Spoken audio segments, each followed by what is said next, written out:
السياحة والاستثمار. فالحقيقة النهارده احنا بنفعل دور الأماكن التراثية. القصر اللي احنا موجودين فيه بني في القرن ال 14 سنة بالتحديد 1352. عمر طويل مر على مصر، عدى 700 سنة تقريبا، ولكن الدولة المصرية محافظة على تراثها وعلى آثارها وبتعيد استخدامها بما يفيد المجتمع ويفيد البشر. فالندوة الحالية هي إضافة لمجهود الدولة المصرية في احتواء وتقديم الفكر المستنير والتسامح في أهم شقين في الحياة الدينية في مصر، هو الشق الديانة المسيحية والديانة الإسلامية، والثقافة المصرية المسيحية والثقافة المصرية الإسلامية. نرجع للأصل هنا بني في التحديد في المنطقة اللي احنا موجودين فيها دي، لأن دي كانت الطبقة بتاعت الأرستقراطيين في مصر في فترة الناصر محمد بن طالون اللي هو حكم مصر هو وأولاده حوالي 40 سنة. الناصر محمد لما جه أقام دولته استقر في الأمن، فكان بيقرب كل الأمراء كبار الأمراء له وبيسكنوا في المنطقة اللي احنا موجودين فيها. لم يتبقى من القصور دي غير قصر الأمير طاز وقصر حصونه يشبك، وده احنا هنبدأ في ترميمه قريبا إن شاء الله. دول القصرين المهمين جدا في المنطقة. الشارع اللي أقيم عليه القصر هو شارع السيوفية. قلت لك عليه السيوفية ليه؟ لأنه كان مقر لصناعة السيوف. كان الحواصل أو الدكاكين اللي كانت موجودة في الشارع أغلبها من اللي كانوا بيصنعوا السيوف، لأن كان ميدان الرميلة اللي هو قدام السلطان حسن الرفاعي ده كان سوق السلاح. كان زمان في فترة العصر المملوكي كان المكان ده بيباع ويشترى فيه السلاح. الشارع نفسه نتيجة لأنه ده فكر من زمان يعني واستمر لحد ما دخلت، بدل ما هي تجار صغار دلوقتي بقت دول كبيرة بتتاجر في السلاح. فكان الشارع ده دائما مليء بالدماء، لأن كل تاجر من التجار بيحاول يجرب السلاح بتاعه ويقول إن السلاح بتاعي هو الأقوى. فكان التجار بيفتنوا المماليك، فيحصل صراع ما بين المماليك، بيكون في قتلى كتير عشان يقولوا ده سلاح مين اللي انتصر في الآخر. وده اللي احنا عايشينه في العصر الحالي، بس تحول من أفراد بيتاجروا في السلاح إلى دول بتتاجر في السلاح. فالتاريخ بيعيد نفسه. المكان القصر بني على مساحة 8000 متر. صاحب القصر هو الأمير عبد الله الناصري طاز. والثلاث أسماء دول مش اسمه، لأن هو مملوك استجلب من منطقة القفجات على حدود كازاخستان. عبد الله لأنه ملوش نسب ولا اسم، هو جاي من بره. الناصري نسبة للناصر محمد ابن طالون. طاز ده طائفة اسمها الطازية، دي كانت تتقدم صفوف في المعارك، هو بينسب ليه، لكن اسمه الحقيقي مش معروف. لكنه جه هو سنه صغير جدا وأقاموه زي ما بيقيموا المماليك دايما في منطقة الطباق في القلعة. كانوا بيستجلبوا المماليك وبيحطوهم في سكنات في القلعة تسمى الطباق، كل حسب جنسيته، وبيبدأوا يتعلموا اللغة العربية والديانة الإسلامية والفروسية. لما بيتم ده بيبدأ يعين في الجيش، إما يكون مقرب وكان خواص السلطان أو يكون مع العامة. فده كان نتيجة لأنه كان مميز، فهو من الناس اللي كانوا من خواص السلطان. وفضل يترقى في المناصب العسكرية إلى أن أصبح سادي السلطان. والسادي في الفترة ده كان أهم شخصية في البلاط، لأن هو اللي يتزوج بالأكل والشرب قبل السلطان، لأن كانت أكثر حالات الوفاة للسلاطين بتكون بالسم. فطبعا كان من الوظائف المهمة جدا. والناصر محمد جوزه بنته اللي هي أقامت في القصر ده، طبعا إلى جانب السراير والجواري اللي كانوا موجودين. الجزء المتبقي من القصر اللي هو الجزء اللي خلفنا ده مكون من 3 عناصر. العنصر الأول اللي هو على الشمال ده اللي فيه باب يسمى باب السر، ده مخصص للسيدات. الدخول كله كان بيبقى من الاتجاه ده للطابق الاول والثاني للاسره. اما الشق الثاني اللي احنا شايفينه منور ده المقعد، وهو خاص بالرجال، وكان بيستقبل فيه صاحب البيت الضيوف، وكان بيجلس في الدور الثاني زي ما انتم شايفين كده. الدور اللي تحت كان الريسبشن، بيستقبل فيه الضيوف بيقعدوا تحت، ويبدا الناس تطلع عنده حسب درجاتهم الوظيفيه.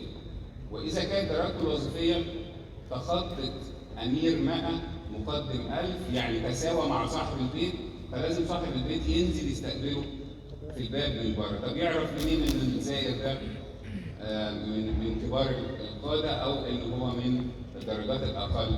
من الميوزيشن، الطبلخانه.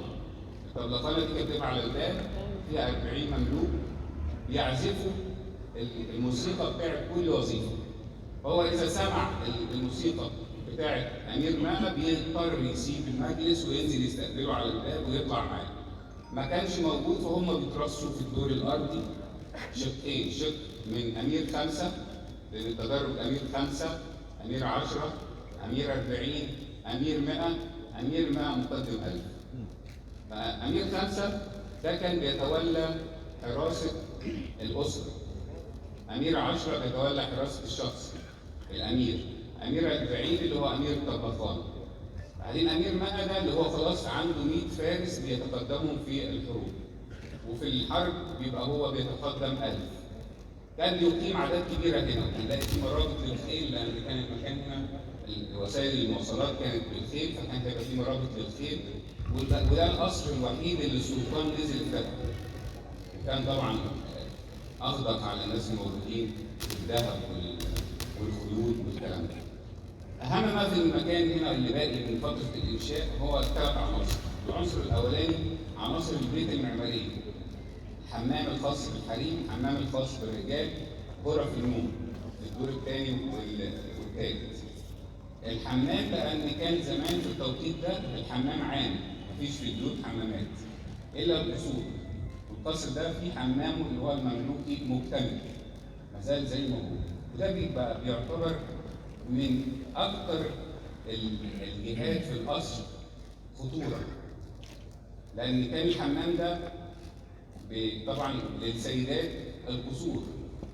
سيدة القصر بتدعو سيدات القصور المحيطة بها، وبتجيبهم الحمام بيبقى مقسم لثلاث أقسام: جزء بارد ده اللي بيغيروا فيه الملابس، جزء دافئ اللي بيعملوا فيه المساج، جزء الساخن ده اللي بيحصل فيه المغطس اللي بينزلوا يتحمموا فيه، وبيكون فيه حمامية خاصة. فسيدات القصر بتجيب أحسن حمامية في مصر وتستضيفهم. هم بقى لما بيجوا بيعملوا إيه؟ بيحاولوا يظهروا كل الجواهر والذهب اللي بيرتدوه. ده بالإضافة إن بيكون عليهم طواشي، سيدات رجال بس طواشي موجودين معاهم. هم بيقعدوا يحكوا في أسرار القصور، والطواشي بينقلوا الحكاوي اللي موجودة للأمراء التانيين اللي بره. فده بيعمل مصايب في التوقيت ده. لذلك كان الحمام اللي هو أخطر عنصر معماري موجود في البيت، وما انتبهوش لده إلا لما راح كتير من الأمراء بسبب جلسات السيدات. فالمكان لسه موجود. المكان الثاني والمهم جدا الساقية. الساقية الخاصة بتاعت القصر مكتملة زي ما هي، وليها طراز فريد ان هي ساقية معلقة. احنا الساقية بنشوفها كانت الدبة بتلف حوالين هنا الساقية معلقة، فالدور بيلف من تحت الساقية عشان المساحة. فمكانها موجود هنا، ونقدر برضه في أي وقت كنا فاتحين من 9 لحد الساعة 5. عناصرها كاملة والبيت بتاعها كامل وبتطلع المية بتاعتها، وده يعتبر أقدم ميكانيزم للسواقي في منطقة الشرق الأوسط. الحاجة الثالثة تحت المبنى ده، المبنى ده يعتبر حديث شوية لأن ده اتبنى عشان يعملوا أول مدرسة للسيدات في مصر.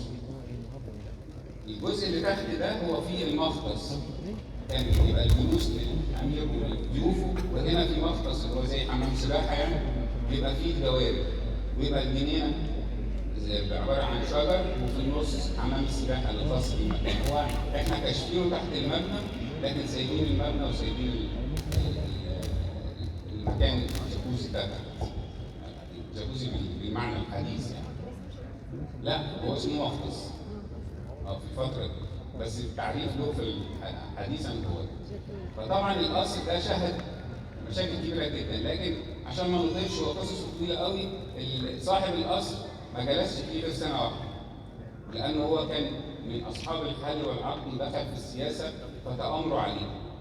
وكان في التوقيت ده بيحكم مصر السلطان حسن صاحب الجامع الشهير، وكان سنه صغير. الأمير شايفه اللي هو كان أقدم الأمراء تآمر عليه ووشى عند السلطان إن هو عايز ياخد منه الحكم، فالسلطان أمر بإبعاده عن مصر وتوليه إمارة الشام عشان يأدب الخارجين عن الدولة. هو راح هناك لأنه كان كفء وكان راجل عسكري قوي، كون جيش كويس هناك. أو عايزوا عند السلطان إن هو يكون الجيش عشان يجي يشيلك. فابعت قول له تعالى أنت وثلاثة بس.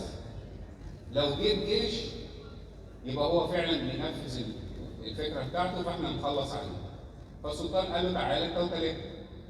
وهو المسافة من الشام لحد مصر عشان ما يدخل منطقة القلزم اللي هي السويس حاليا مسافة طويلة وكلها قطاع طرق. فالجيش هناك قالوا له لا احنا هنمشي معاك لحد حدود مصر. فهو في الطريق المراقب اللي موجودة بلغوا السلطان ان هو جاي على رأس جيش كبير.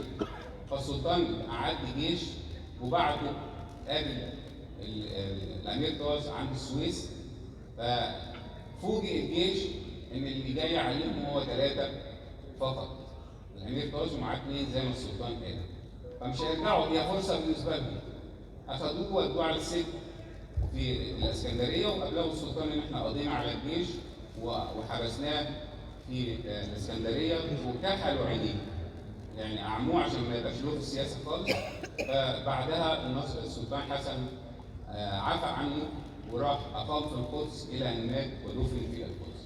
دي قصة ببساطة شديدة جدا عن المكان اللي إحنا موجودين فيه. وأهلا وسهلا.